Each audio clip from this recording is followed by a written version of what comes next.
Deus tem algo muito especial para nós, Deus tem algo especial para a tua vida. Diga para o teu irmão que está do teu lado assim: olha, Deus te chamou para conquistar. Diga para ele. Olha, agora diga com vontade agora, Evelyn, diga aí com vontade, diga assim: Deus te chamou para conquistar. Diga com força, diga com vontade, aleluia, louvado seja o nome do Senhor. Meus queridos, esse ano vai ser um ano de bênção para nós, vai ser um ano de conquista, vai ser um ano diferente, vai ser um ano diferenciado, porque Deus promete grandes coisas para nós. Nós vamos romper, nós vamos vencer em todas as áreas, aleluia. Certo dia, essa é a chave. Esse é o momento que nós viramos a chave. Lá em 1 Samuel 14, disse o seguinte: certo dia, há momentos que nós vamos ter que romper. Quando aparece essa expressão certo dia, é porque aconteceu algo especial. Nós enfrentamos muitos dias difíceis, muitas lutas, mas há um momento, há um dia em que nós decidimos romper, há um dia que nós vencemos, há um dia que nós falamos assim: olha, chegou a minha hora, é agora, a oportunidade chegou. E se ela não chegar, você rompe com ela, você busca esse dia, você busca a sua conquista, busca a sua vitória. Jonas estava vivendo dias difíceis, ele era príncipe, filho do rei, e o texto fala o seguinte, eu quero que você abra a tua Bíblia e deixe aberta, anota no teu celular aquilo que Deus vai falar com você, anota no teu bloco de nota, você que está em casa, anote, pega uma caneta, um papel, escreva na tua Bíblia aí, do lado, aquilo que Deus vai falar com você. Deus é maravilhoso, Deus fala conosco. Quando nós estamos com os nossos corações abertos, Ele fala conosco. E não faz muitos dias, veio uma pessoa falando para mim: pastor, obrigado, porque Deus te usou tremendamente para falar comigo, me abençoar naquele dia, e Deus falou isso, e eu falei assim: que dia foi isso? Foi aquele dia que o senhor pregou, e eu não falei nada do que ela falou. Deus pegou as palavras que saíram da minha boca e trouxe uma mensagem poderosa, que transformou a vida dela.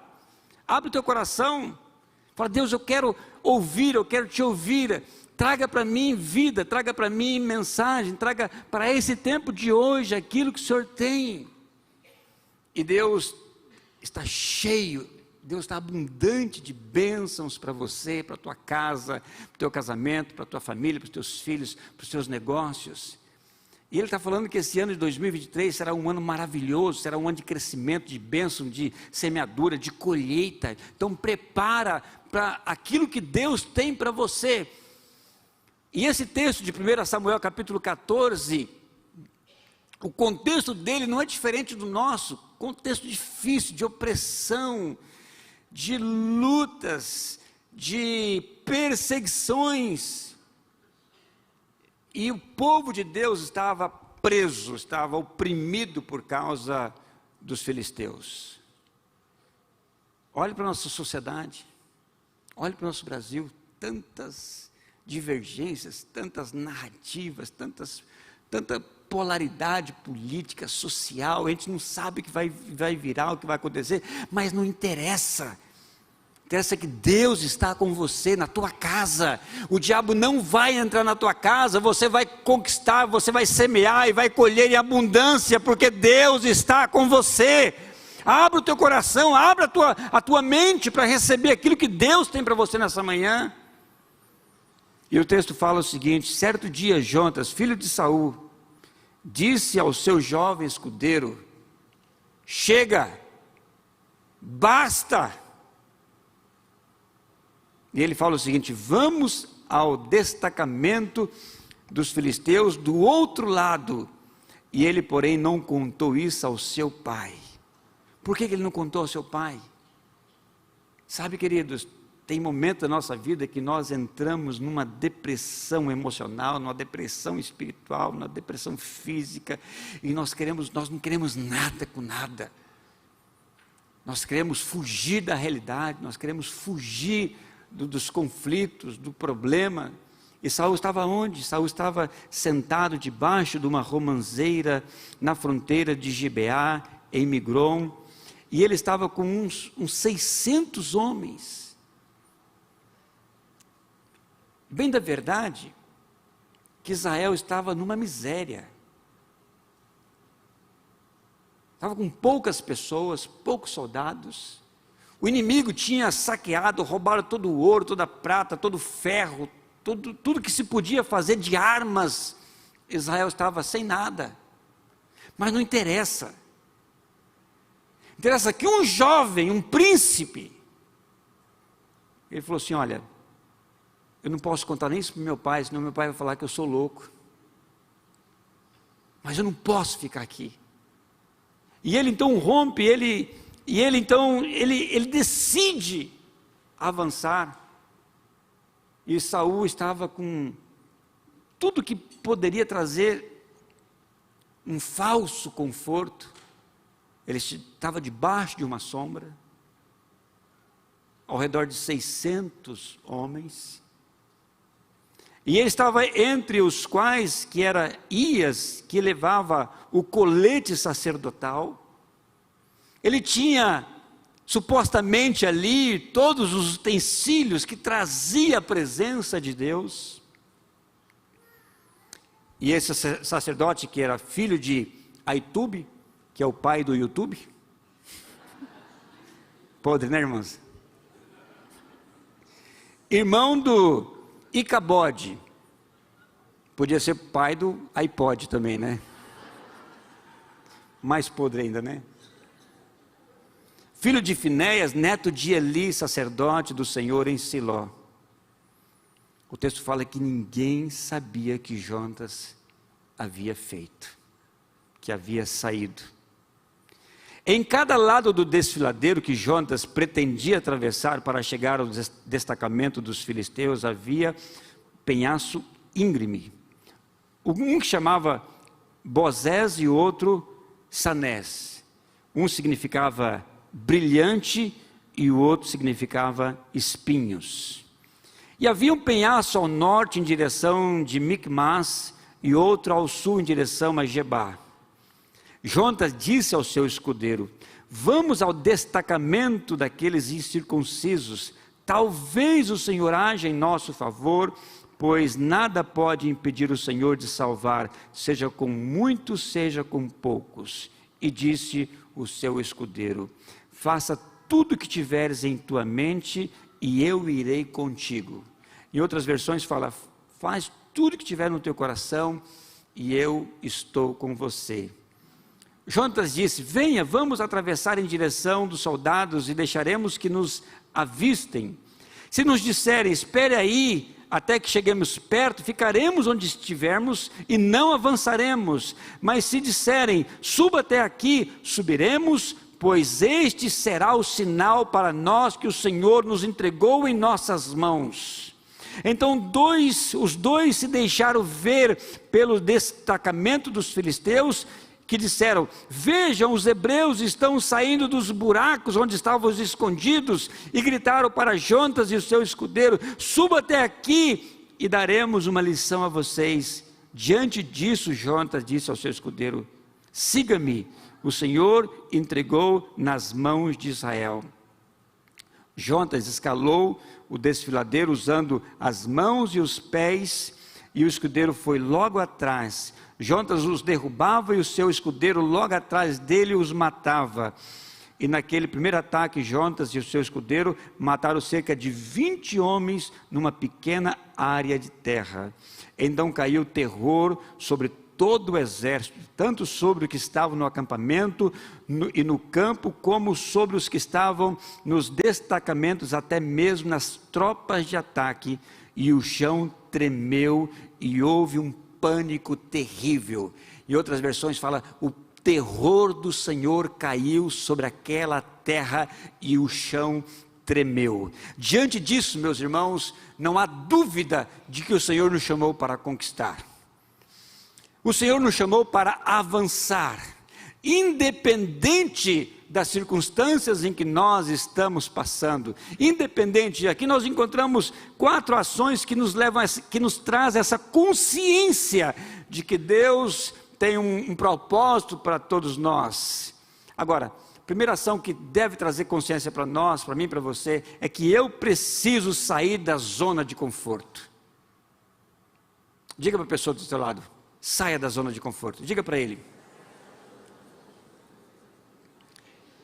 A zona de conforto traz uma cegueira espiritual para nós. A zona de conforto, ela nos limita. E ela nos gera em nós uma sensação de segurança, de que está tudo bem. E a zona de conforto, ela acalma a nossa alma e aniquila os nossos sonhos e diz para mim, não precisa se expor, está tudo bem, vai dar tudo certo. Mentira! Mentira! Ficar debaixo de uma sombra não traz vitória. Saul tinha sombra, mas não tinha vitória. Saul tinha a presença de 600 homens, mas não tinha vitória. Saul tinha todos os aparatos que poderiam trazer a presença de Deus, mas não tinha vitória. O povo estava sendo oprimido. Saul não tinha nada, mas tinha uma falsa sensação de segurança. Como está a tua vida? Como que você cruzou a fronteira do ano 22 para esse ano 23? Como que você entrou nesse ano? Já estamos no fim de janeiro. Quais são as suas perspectivas, os teus sonhos, os teus planos? Quais são os desafios que enfrenta para você, meu irmão? Acorda, sai da zona de conforto mais rápido. Nós podemos criar tantas justificativas para não romper. Pessoas, recursos, tempo. Nós vamos encontrar, se nós quisermos um montão de limitações para não romper, para não escrever certo dia. Olha para trás da tua vida. Você já é um vencedor. Você já é um vitorioso. Olha para trás e vê na tua jornada, na tua existência, quantas vezes você rompeu. Quantas vezes você venceu. Quantas vezes você superou? E nós acabamos de passar por uma pandemia. Quantas pessoas próximas de você, talvez familiares seus, que faleceram nessa pandemia, e você hoje está aqui. Você pode enxergar isso? Talvez você está passando por um tratamento, você está passando por uma quimioterapia, uma radioterapia, mas você está vivo, meu irmão. Você prevaleceu, você venceu. Escreva na tua agenda, escreva na tua história, certo dia eu me levantei. E não precisa dar com a língua e falar para todo mundo o que você vai fazer. A tua vitória vai ser silenciosa. A tua decisão é você e Deus. É você, o teu cônjuge, a tua família. É você no mundo pequeno. Você entra. Você não tem certeza do que vai acontecer. Você não sabe o que vai acontecer na frente. Você não sabe nem se Deus vai te dar a vitória, mas não interessa, saia da zona de conforto. Dê o primeiro passo. Levanta da situação em que você se encontra. Pode ser de saúde, pode ser econômica, pode ser de relacionamentos, pode ser de uma situação embaraçosa, de um relacionamento que não tem futuro para você, você está preso emocionalmente, você está ligado, pode ser um vício, pode ser qualquer coisa, não interessa, saia da zona de conforto e fala assim: hoje é o dia, hoje eu vou escrever na minha agenda, hoje eu vou virar a chave da minha vida e vou vencer. É isso que Deus quer ouvir de você. Deus não quer ouvir de você dizendo assim: eu não tenho recurso, eu não tenho condições, eu sou isso, sou aquilo. Se eu tivesse, eu faria. Se eu tivesse aquilo, eu seria. Mentira!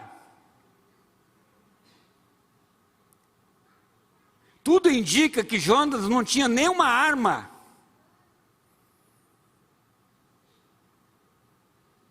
Ele não tinha nenhuma espada. E certo dia, Jonas disse ao seu escudeiro: vamos atravessar e vamos chegar ao destacamento dos filisteus. E ele usa aquela palavra forte, aqueles incircuncisos. Vamos.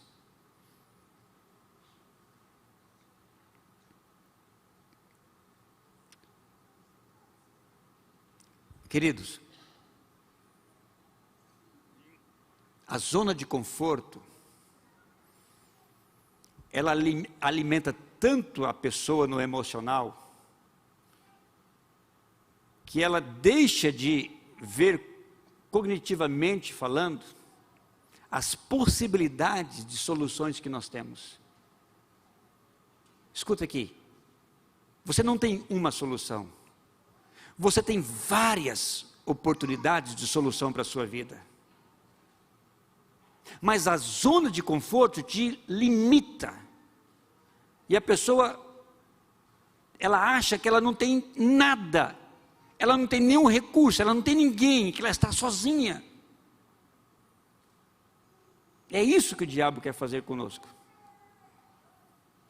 É isso que o diabo quer trazer e fechar a nossa mente para a existência, para as possibilidades, para o avanço.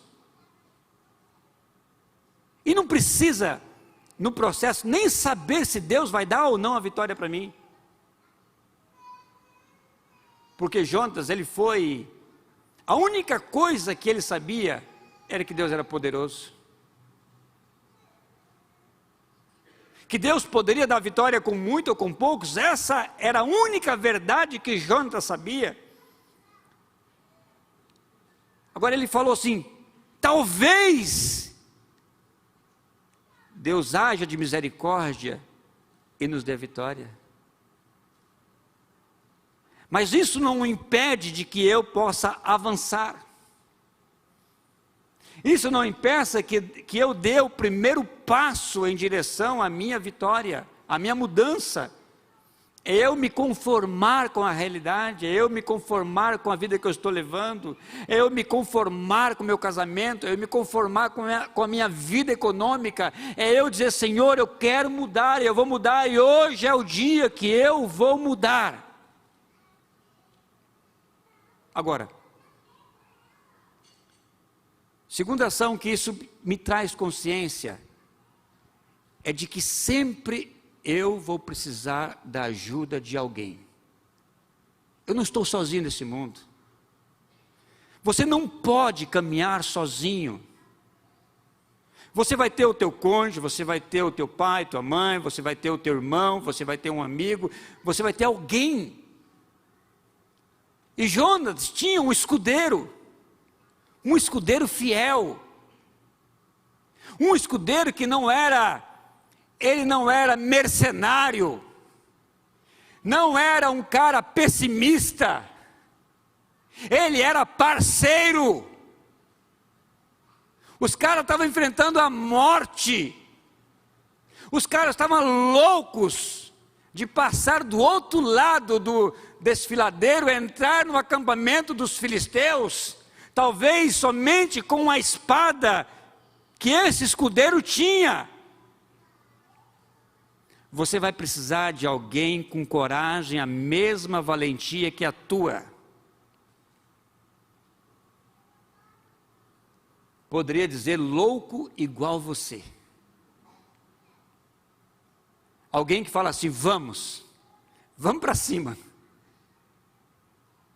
Alguém que fala assim, olha, o que você propor no teu coração, na tua mente, conta comigo que eu vou com você. Com quem que você pode contar? Quais são as pessoas que você pode contar nessa natureza? Pode encher as suas mãos? Talvez vai sobrar dedos nessa mão para você contar com essas pessoas, mas você tem.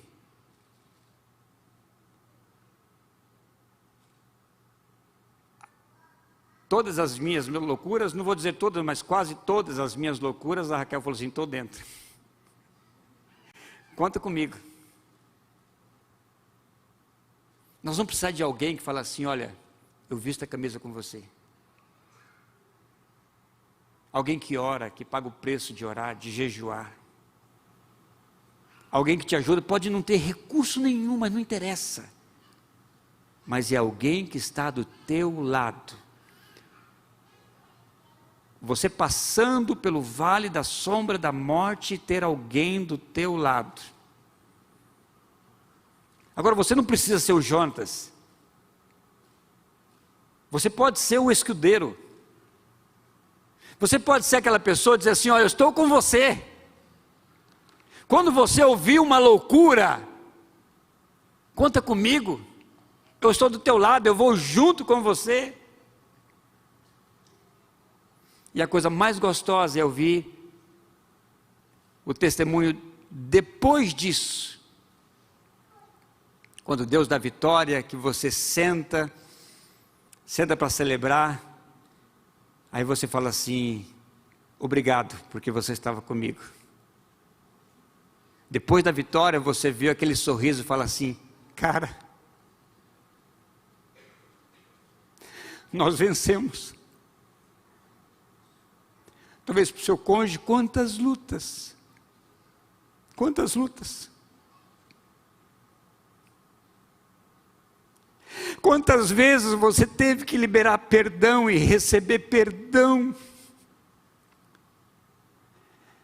Mas o teu cônjuge não te abandonou. Quantas vezes você estava enfermo. E eu acho que a enfermidade do homem ela é superior da mulher, não é possível. A dor que eu sinto é muito maior do que a dor que a Raquel sente, cara, é incrível. E a pior coisa é estar enfermo longe da Raquel. A minha primeira infância, lógico, era a mamãe. Hoje, se eu fico doente, nem lembro da minha mãe. É a Raquel. E eu quero a Raquel, eu não quero o remédio dela. Eu não quero o chá que ela faz, eu quero ela. Sabe aquela pessoa que está do nosso lado, quando mais estamos precisando? Quando você vai ao encontro de uma pessoa, não precisa você falar nada, só a tua presença é suficiente. E depois que passa a tormenta, a pessoa fala para você, obrigado, porque você estava comigo do meu lado. E você não falou nada. Você simplesmente pegou na mão, abraçou. Simplesmente você estava ali. Toda conquista nós vamos precisar de alguém.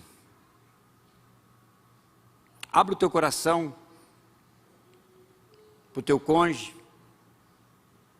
Conta dos teus planos, conta as tuas loucuras, conta. Eu lembro uma vez que a Rebeca, minha filha, queria um piano e o professor de piano dela, viu Sandra?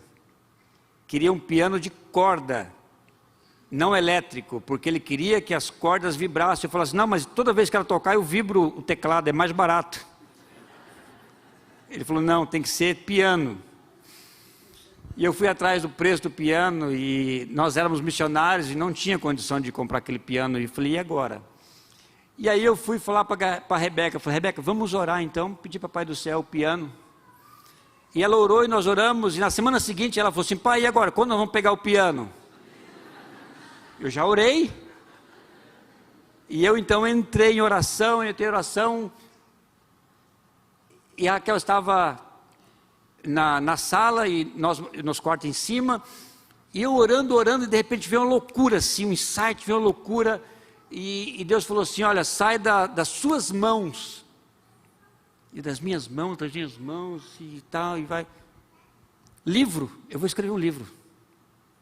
Eu desci a escada, falei, Raquel, vamos escrever um livro, você me ajuda a escrever? Ela falou assim, conta comigo. Isso era no começo do ano, em julho nós estaremos aqui no Brasil fazendo promoção missionária. De janeiro até junho, nós escrevemos o livro, mandamos para a editora. Quando nós chegamos no Brasil, cheguei em Curitiba, peguei todos os livros, e eu saí dando testemunho nas igrejas e falando dessa loucura. Quando nós voltamos para o Elva, nós já tínhamos o piano, já tínhamos os recursos e compramos. Em setembro, a Rebeca começou a estudar com o seu piano. Uma loucura. Quais são as loucuras que fervem o teu coração? Os teus empreendimentos. Quais são as loucuras que estão no teu coração sobre ministério? Se você falar para um estranho, o que vai adiantar? Fale para o seu cônjuge. Fala para alguém que está com você. Se você não é casado, fala para um líder, fala para um amigo. Compartilha com a sua namorada, com o seu noivo, compartilha com o melhor amigo. São pessoas próximas a você que vai entender essa loucura, que vai te dizer para você, conta comigo. Quando Jonas falou para o seu escudeiro, eles não tinham nada, eles só tinham uma palavra de apoio. Faça tudo o que está no teu coração, e eu irei com você. É o que nós vamos precisar. Ele não sentou e não fez nenhuma estratégia de guerra, não fez nenhuma lista de armas, não fez nada, simplesmente lançou uma palavra de bênção para a vida de Jonas. Faça tudo o que está no teu coração, e eu assino embaixo. E vamos para cima. É o que nós queremos. É o que nós precisamos. Agora, terceira ação que tem que trazer consciência da conquista na minha vida é o seguinte: nunca fuja da parte mais difícil. A vitória é maravilhosa, mas o processo é duro. A conquista é gloriosa, mas o processo é árduo. O processo é difícil.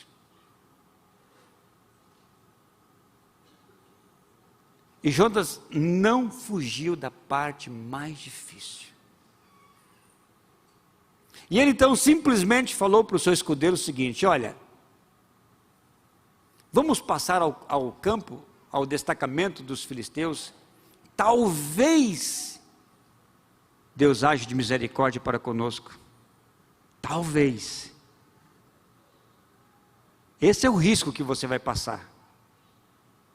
Pega as tuas loucuras e coloca em prática. Talvez você vá prosperar no teu empreendimento.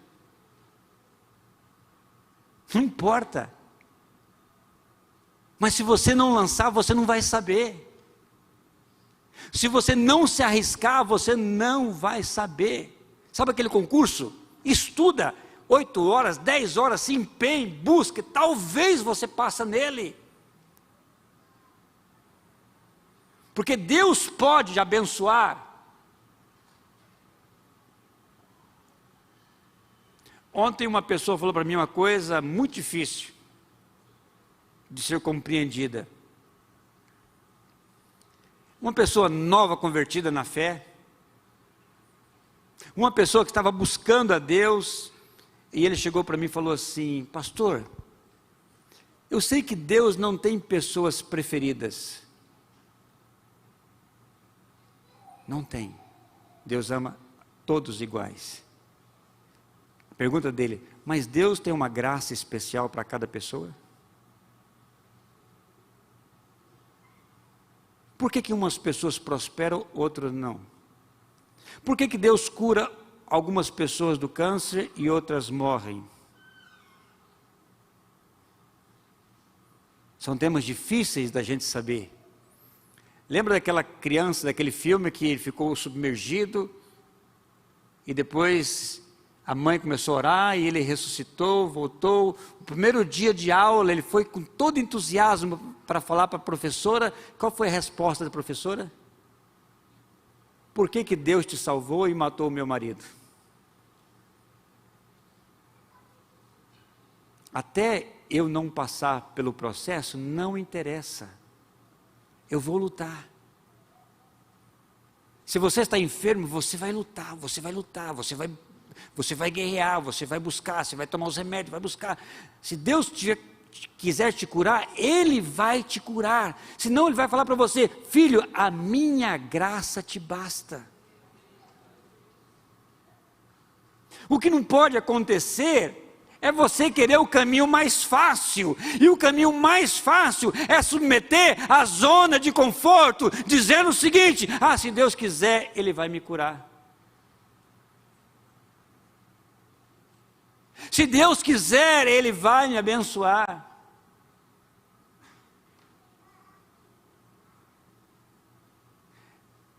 Eu não sei vocês, mas nós temos emocionalmente um bloqueio em relação à oração e à vontade de Deus.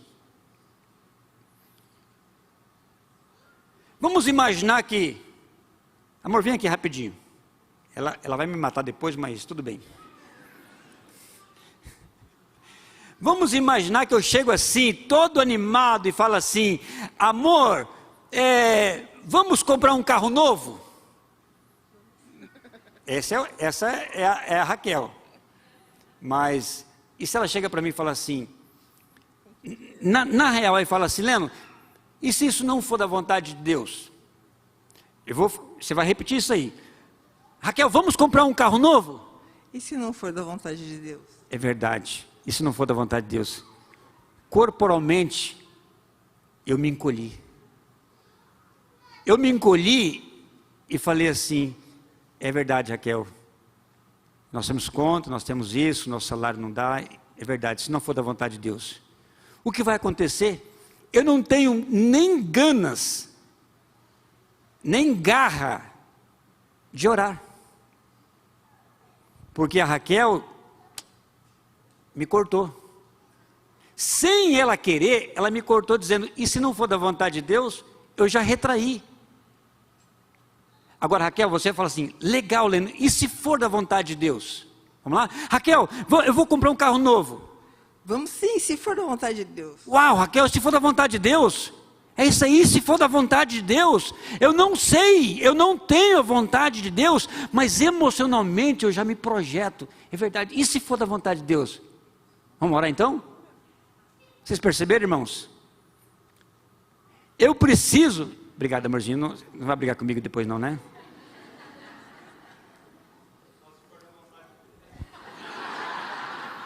Pastor, não ajuda não. Não dá ideia não. Nós não podemos fugir da parte mais difícil.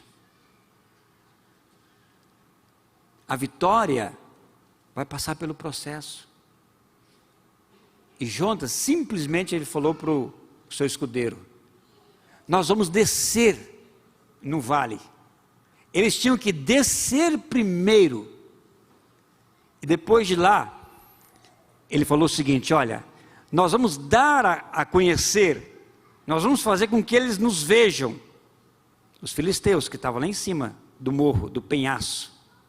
Então eles desceram assim, todo, né, tipo assim, palmeirense, tipo assim, todo feliz, né? O que eles falaram?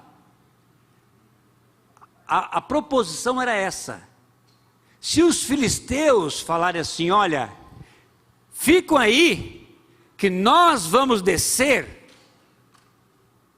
que era a parte mais fácil. E Jonas falou assim, cara, nós somos fritos. Não era mais fácil? Veio um monte de cara descendo aquele espinhadeiro, ainda dá tempo para fugir, dá tempo para correr. Mas ele falou exatamente o contrário. Se eles falarem, suba aqui, que nós daremos uma lição a vocês, Jonas falou, esse é o sinal de que Deus nos entregará, nos entregou no presente nas nossas mãos.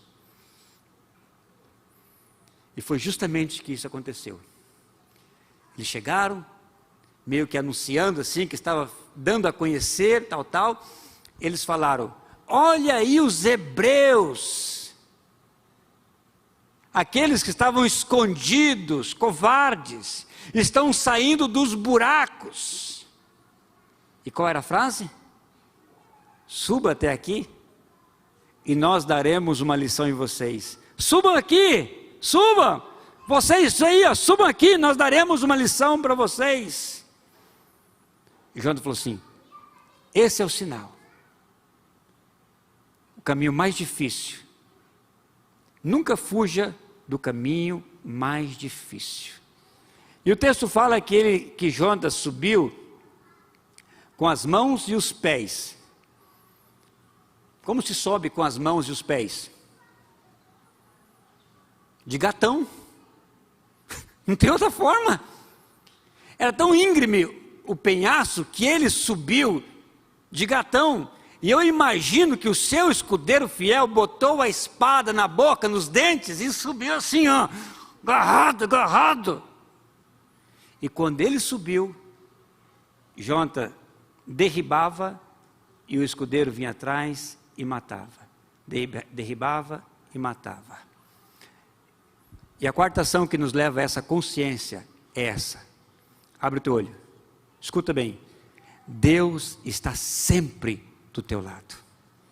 Deus está sempre com você. Nos teus sonhos, nas tuas loucuras.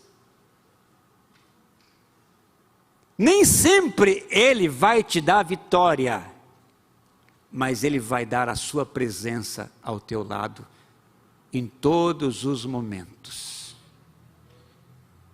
E Jonas enfrentou aquela situação, e o texto termina dizendo que caiu um pavor, caiu um terror entre os destacamentos, entre os soldados, ao ponto deles lutarem entre eles. E quando alguém foi avisar Saul de tudo aquilo que estava acontecendo, aqueles homens decidiram entrar na guerra. E é o seguinte, quando nós estamos ganhando, sempre é mais fácil arrumar parceiros. Na derrota todo mundo foge, mas quando estamos ganhando, sempre é mais fácil arrumar parceiros. E começaram, aqueles entraram na guerra. Sabe aqueles que estavam escondidos entre os buracos? Resolveram aparecer e se juntaram a esse batalhão. Sabe aqueles que foram capturados e levados escravos, que estavam entre os filisteus, talvez cozinhando, talvez partindo lenha? Aqueles também resolveram se juntar à guerra. E naquele dia foi uma grande vitória para o povo de Deus. O terror de Deus caiu sobre aquela região. Por quê? Certo dia, repita comigo, certo dia. Mais uma vez, certo dia. Hoje é esse dia, diga. Hoje é esse dia. certo dia, Jonatas decidiu sair da zona de conforto. Eu queria que você fechasse os teus olhos. Nós vamos orar. Eu vou pedir para que o pastor Eli venha aqui. Ore por nós, pela sua vida, pela tua casa, pela tua família. Você está começando o ano. Pensa talvez no empreendimento. Pensa numa casa. Ontem mesmo eu fiquei sabendo de uma pessoa um casal, uma família decidiu comprar uma casa. Comprou uma casa longe, talvez do centro. E a pessoa falou para mim assim, eu vou fazer uma visita para eles. Pastor, a casa deles é tão pequenininha. Não está arrumada, não está preparada. Sabe, queridos, é nesse momento que eu amo chegar na história da vida de uma pessoa. Talvez deixou uma casa confortável, em outro lugar, numa zona mais central, mas decidiu sair do aluguel e entrar na sua casa própria. Talvez mais simples, mais humilde. Talvez um quarto sendo compartilhado com as crianças. Mas não interessa. É lá que essa família vai construir a sua história. É ali que eles estão entrando com muito orgulho, com muita garra, dizendo, graças a Deus nós entramos na nossa casa. Isso pode ser num relacionamento, um casamento, uma gravidez. Você luta tanto para ficar grávida. Escreva esse dia de hoje. Fica grávida hoje, pela fé. Uma cura, um negócio, um estudo, um concurso.